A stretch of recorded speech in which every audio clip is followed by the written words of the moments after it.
pretty even position. Khaled's faked it, and Fairy Peak scores! Immediate compliment from Khaled. So gracious in defeat, but Fairy Peak with a huge mind game. هذه قصة الليلة اللي فاز فيها فيري بيك على اوخالد بنهائي العالم فيوجن القسم الاوروبي بفرق هدف واحد بس، واللي خلاها اقهر سلسلة لنا كعرب وسعوديين في تاريخ واحد ضد واحد. صح ان وصول اوخالد للنهائي ضمن المركز الثالث لفريقه ساندروك جيمنج SRG في اعتى بطولات روكيت ليج، وحقق اكبر انجاز لفريق سعودي وعربي، بس بنفس الوقت قهرنا لانه كل اللي كان بين اوخالد والفوز على فيري بيك مو جول واحد بس، بل سنتيات معدودة فقط. نهائي واحد ضد واحد كان مرة قريب بس بنفس الوقت، وهذا اللي يخلي يوجع قلوبنا أكثر مرة بعيد. غلبنا شاف الهدف الأخير والوحيد الحاسم اللي ختم مسير السلسلة لفيري بيك بعد تعادل اللاعبين 3 مباريات وتعادلهم بالأهداف في المباراة الحاسمة. الهدف كان فيك مبطن من فيري بيك اللي خلى اوخالد يتشقلب بالأمام وما يلمس الكورة ويخلي فيري بيك وحيد مع الجول. لنا شفنا اللحظة الأسطورية في آخر 30 ثانية من المباراة الخامسة اللي لو فاز فيها اوخالد فاز بالسلسلة. النتيجة 6-4 على اوخالد وباقي 30 ثانية على نهاية المباراة. فيري بيك يطلع بالهواء وينهي الدريبل بفليب ريست، جول جميل على وقته. ومثل لحظة اوخالد الأسطورية بالكويك شات لما فاز على أسترال وكتب وتسيف 3 مرات وطلع بدون جي. And he's done it. Khaled, the untiltable, has defeated Astral a third time, and there's the triple. What a save! And he leaves. Oh, he had the quick shot on. It's the long game. No GG. فيري بيك كتب بي كيرفول، انتبه مع علامة استفهام. خالد بسرعة رد معصب. Oh, and who said Fairy Peak doesn't have the... Khaled may have just unlocked Fairy's strap card. Be careful, he says in the quick chat. Not even quick chat, he's typing all this out. بس قبل ما نشوف كيف فيري بيك قلب المباراة على خالد بعد بيكيرفول، ونشوف خطأ خالد اللي أعطى فيري بيك الفوز، والأخطاء واللحظات الأخرى اللي جعل سلسلة المباريات هذه تقهر أي مشجع سعودي أو عربي أو محب لأوخالد. خلينا نشوف كيف بدأت البطولة أصلا. فيوجن هي بطولة عالم بي تير مقسمة لقسم أوروبي وأمريكي بسبب البينج. البطولة هي نتاج تعاون جوني بوي اللي هو مو بس كاستر أو معلق أو منظم بطولات، وإنسيفيك اللي هو مؤسس كلان SRG الاسطوري كالداعم والراعي الرسمي للبطوله. Fusion, a brand new Rock League tournament that I've been working on behind the scenes for quite a while now with Incivic. بسبب قوة علاقات جوني بوي والدعم Incivic تم دعوة أقوى 18 فريق في أوروبا للبطولة بتشكيلاتها الأساسية يلعبون التصفيات المغلقة، وتأهل من ال 18 فريق 8 أفريقيا وهم اللي كان متوقع فوزهم. صدر المتأهلين البذرة الأولى في البطولة رينولد فيتاليتي بلاعبين اللي يملكون بينهم 4 بطولات عالم بتشكيلتهم المرعبة فيري بيك، كيدوب وألفا 54. ثاني المتأهلين والبذرة الثانية أوكسجين إيسبورت تشكيلتها ممتازة جدا بلاعبين مثل فيرا، شاسيت 45 وأسترال. وتأهل كالبذرة الثالثة فريقنا ساندروك جيمنج SRG بعد فوزه على أفريقيا ثقيلة مثل FC برشلونة ونيملس. وأفريقيا قوية جدا تأهلت ممثلة من لاعبين أسطوريين مثل سكراب كيلر وبرنتجاك، فتأهل كل من Stormtroopers، تيم Singularity، ديغناتاس، 3 of a kind، سولاري. وبدأ الحدث الرئيسي بعد التصفيات اللي هو نهائيات فيوجن الإزهار. البطولة مميزة بحيث أنه جوني بوي يحب أن يضيف أو يسهر طول 2-2 وواحد ضد واحد ضمن الفعاليات، بسبب أن الأطوال الفردية والثنائية مظلومة بعدم إدخالها بطولة العالم. جوني بوي حب أن يضيف الأطوال الأخرى. كل طور راح يكون له بطولته الخاصة بنظام خروج المغلوب. في أي طور المركز الأول يكسب 12 نقطة، الثاني له 7 نقاط، والثالث والرابع لهم 3 نقاط، والمراكز الأخرى 0. الفائز في البطولة هو الحاصل على أعلى نقاط في جميع 3 أطوار، بحيث أن فيوجن الانصهار راح تكافئ الفريق الأكثر إبداعا وتأقلما في قسم 3-3 كما كان متوقع لقوة المنافسة. أحمد وخالد وسينزو SRG طلعوا من أول سلسلة مباريات ديغناتاس. Dignitas win 5, 6 and 7. Dignitas they advance through to the semi-final bracket. بداية المباريات كانت متقاربة بين SRG وديغناتاس، ولكن في المباراة الأخيرة والحاسمة ديغناتاس انتفض وطلع لعب قوي جدا، فوزوا بنتيجة كبيرة 5-1 ويتأهل لنصف النهائي. Dignitas in that final game, they just hit a gear that we have not seen since the end of the last RLCS season. A flawless piece of flawless performance from them. Well played to them. ليصبح هذا جدول ترتيب الأفرقة بتصدر أكسجين البطولة بعد فوزه على فيتاليتي في نهائي 3-3 وأخذ فيتاليتي المركز الثاني لكونه الوصيف، وسينجولاريتي ودوغنتاس يأخذ المركز الثالث مكرر، وإس آر جي مع بقية الأفرقة متعادلين بدون نقاط. في طور 2 ضد 2 وعلى عكس الطور الثلاثي فرصة إس آر جي بوجود الثنائي أحمد وخالد أعلى بكثير من الطور الثلاثي، ولكن لسوء الحظ أول مباراة لهم كانت ضد متصدر البطولة بالنقاط أوكسجين إي سبورت، واللي عنده خبرة ومشاركات عالمية أكثر من إس آر جي. في سلسلة المباريات الثنائية خالد وأحمد لعبوا ضد المجنون الميكانيكي أسترال والفرنسي شاسيت 45. صح إنه سلسلة المباريات انتهت 2-4 لأوكسجين إي سبورت، وهذا متوقع لأنه خالد وأحمد ما زال بذاك الوقت في بدايات نضوجهم في اللعب ضد اللاعبين بمعيار عالمي، ولكن خروجهم في المباراة الأخيرة كان دراماتيكي بشكل كبير. خالد يدخل هدف التعادل وباقي إلا 17 ثانية. I think we need some Yep Lux in chat right now with 20 seconds left and Sandrock gaming trying to force overtime, trying to force game 7. oKhaliD, oh the bomb comes out from Ahmed. ولكن على طول بعدها خالد يضيع البوست ولا رجع روتيشن وخلى يدخل جول سهل لأكسجين. Lives on the line for SRG. They just need one more goal to get us to a game number 7. But Astral, he ends up getting the bomb. It's open. Astral, one into the other. It's a disaster for Sandrock. Oh, where is oKhaliD gone? He's gone an absolute. Oh no, he's gone on an adventure to the left mid boost and it's. وبآخر لحظة فرصة ذهبية لأحمد التعادل، ولكن يشوطها بنص الجول يصدها أسترال. He's open. He went to Narnia. He opened the line. The witch of the wall drops and the bomb comes out. Is that going to go in? Open net for Khalid. Astral, no. Astral puts that one away. وعلى رغم الخسارة أحمد وخالد أعطونا شوية لمحات من مهاراتهم الميكانيكية وإمكانياتهم المستقبلية، مثل هدف خالد في المباراة الثانية اللي لحالة سوى فليب ريست أسطوري على أسترال وشنست. And quite impressive so far, if I do say so myself, for Oxygen Esports. So looking pretty good, but here's oKhaliD now. He's warming up, gets the flip reset, beats 2 defenders. وبعد فوز فيتاليتي على أوكسجين إي سبورت 4-0 في نهائي 2 ضد 2، وهذا شيء متوقع لأن فرنسا وبالذات فيري بيك وألفا 54 كانوا مسيطرين على المشهد الثنائي. وبعد النهائي الثنائي فيتاليتي وأوكسجين يتصدرون البطولة ب 19 نقطة، وبعدهم سينجولاريتي وديغنتاس ب6 نقاط، وإس آر جي مع بقية الأفرقة متعادلين ب0 نقاط.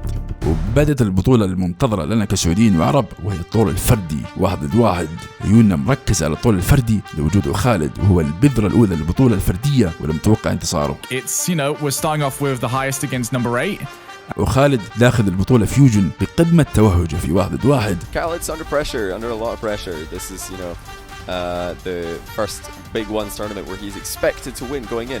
Everybody knew he was the real deal going into the salt mine last time around, but nobody knew he was going to win it without losing a series. Now that we've seen that, we're expecting him to win this without losing a series. بحيث انه كان بطل العالم باتصالاته في سولت ماين يو الأولى بعد فوزه في مباريات أسطورية ضد أسترال، إكسو، ألفا 54 فليكس وفيري بيك، فتصدر البطولة ب7 انتصارات بدون أي خسارة، وبعدها لعب النهائيات وفاز على إكسو 3-4. And Khaled from behind is your EU Salt Mine champion.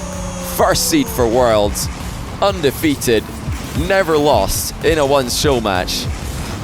What a player, what a series, what a game. وباكت سولت ماين الأولى خالد كان غير معروف عالميا، لذلك لم يدعي للبطولة ولكن تأهل لها من التصفيات، وكانت معرفة الناس فيه بسبب بعض الشو ماتشز اللي لعبها في قناة جوني بوي. ولكن متوجه لفيوجن وبعد سولت ماين خالد ما كان يعرف الخسارة في البطولات الرسمية أو سلسلة مباريات فردية مقارنة بالمباريات الأسطورية في سولت ماين. كان متوقع لخالد أن يسحق منافسته في ربع ونصف النهائي في فيوجن. سلسلة المباريات الأولى كانت ضد سولاري إكزوتيك. في المباراة الأولى خالد فوق 6-2 على الفرنسي إكزوتيك وسجل من أقوى أهداف الباونس دريبل حقته. It's like the kickoff goal and another one shot that he did hit pretty poorly. Oh my goodness. My goodness is right. You do not save those. That's just disgusting. Look at the placement. Look at the power. Look at Khaled. وفي المباراة الثانية خالد دمر إكزوتيك 14 ل3 أهداف، وبعدها من المباراة الثالثة إلى المباراة السادسة النتائج كانت أخذ وعطاء بين خالد وإكزوتيك اللي فاجأ الجميع لأنه كان البذرة الثامنة في الطول الفردي. إكزوتيك يفوز على خالد في المباراة السادسة 6-7 بهدف بآخر 5 ثواني. Sending us to game 7 and this could be it. Pop up. Khaled's not in position. What? 7-6. 5 seconds left. Exotic is having the performance of his life. What? يجبر خالد أن يلعب مباراة فاصلة معه على عكس التوقعات، ولكن في المباراة الفاصلة السادسة خالد فاز 6-2. If this is an idea of what we're to expect from the EU bracket in Fusion in ones.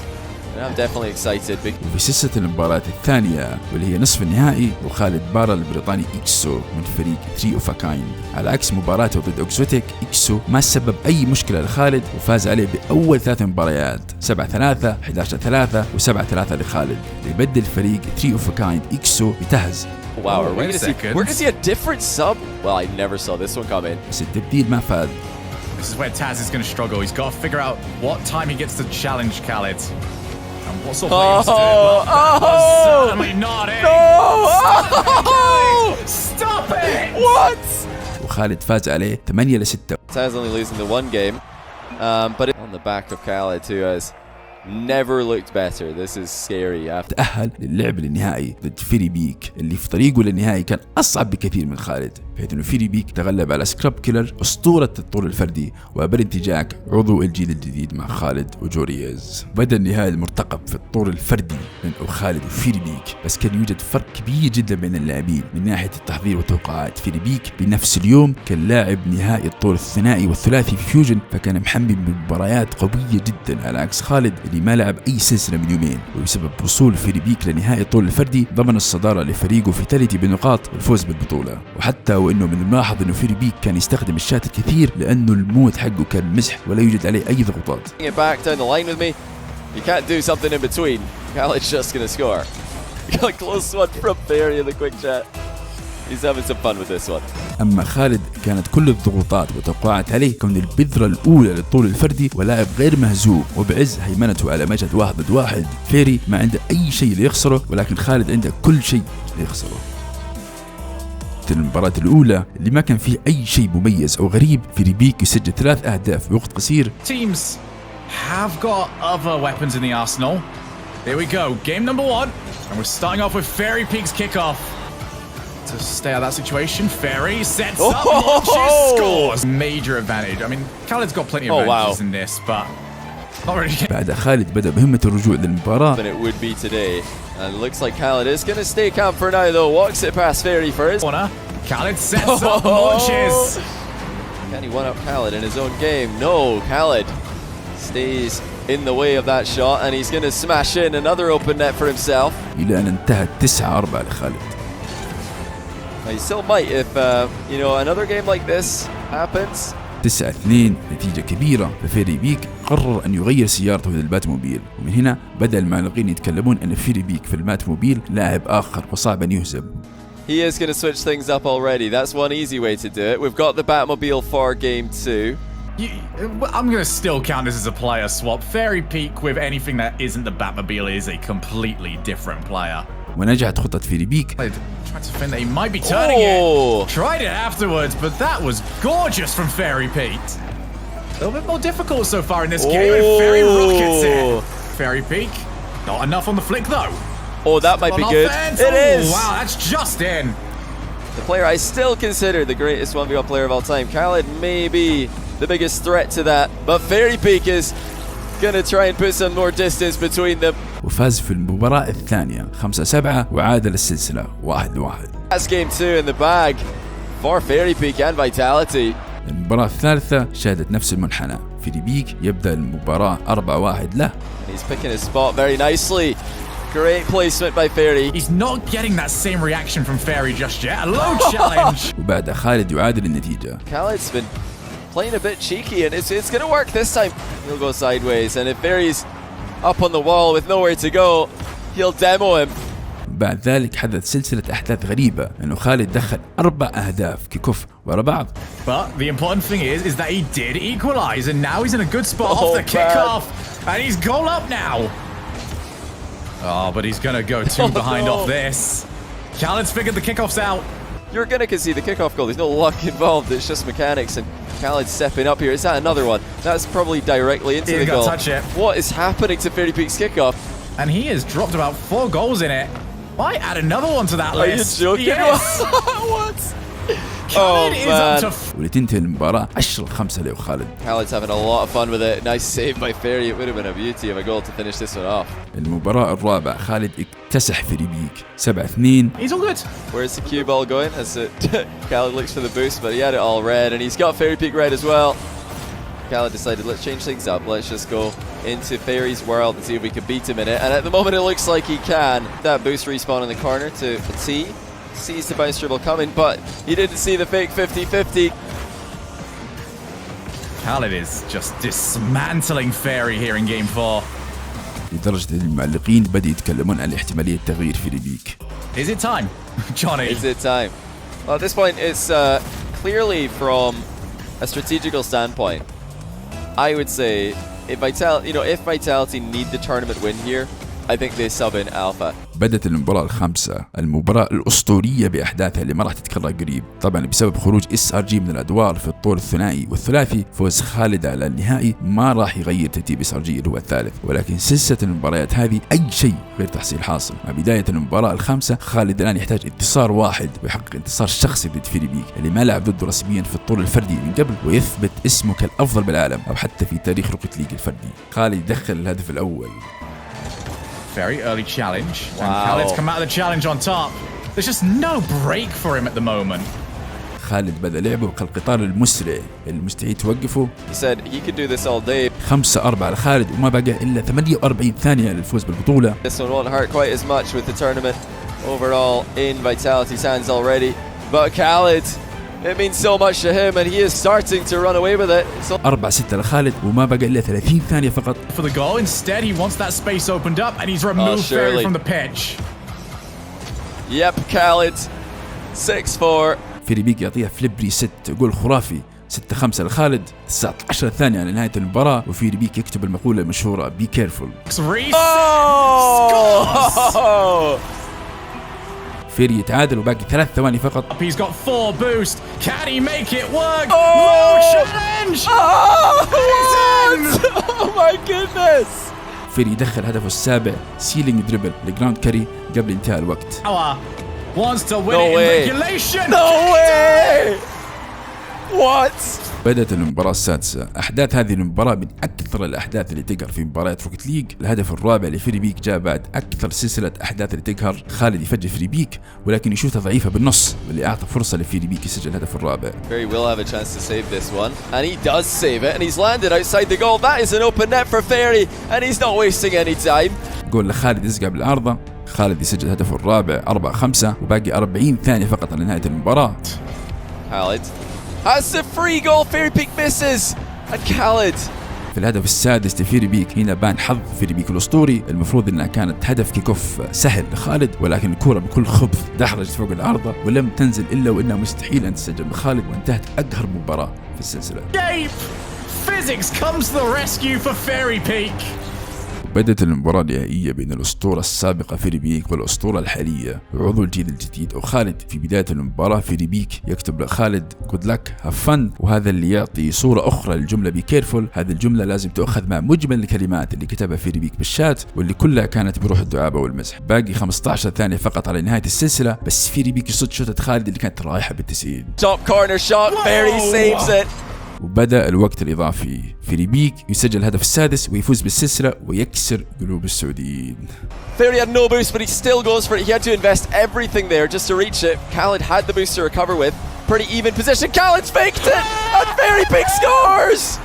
اللي بيشوف الهدف بيقول انه فيك بسيط وخالد شات الهواء بس الهدف اعمق بكثير. الفيك النهائي حق فيري بيك كان في قبله فيك اخر. الكوره كانت رايحه لاوخالد سهله وما في اي سبب تخلي اوخالد يناول الكره لفيري بيك تخليه يسوي الفيك ولكن بسبب انه فيري حدد انه بيشوت بقوه خالد ضغط بسرعه واللي خلى لمسته بعد ما عدل نفسه بالهواء ما هي ممتازه فبدل ما يشوتها للامان ناولها لفيري اللي خدعه وهدده بفيك ثاني واللي خلاه يفوز بالبطوله. وبكذا 3 سنتيات تحرم اوخالد من بطوله العالم.